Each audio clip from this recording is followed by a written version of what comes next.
diajak pergi berlayar di tengah laut, kemudian mertua itu melakukan hal yang sama. Esoknya di depan rumahnya sudah terparkir satu unit mobil Alphard dan bertuliskan dari ibu mertuamu.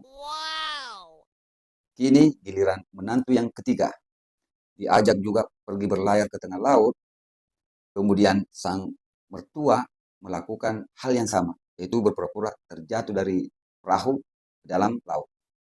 Tapi malangnya, sang menantu yang ketiga itu malah tertawa terbahak-bahak melihat mertuanya yang mengap-ngap di dalam air laut. Bahkan dia memaki-maki mertuanya itu sambil berputar membawa perahunya pulang. Namun apa yang terjadi? Keesokan harinya, di depan rumahnya juga terparkir satu Mercedes-Benz S-Class terbaru yang parkir dan bertuliskan dari ayah mertua.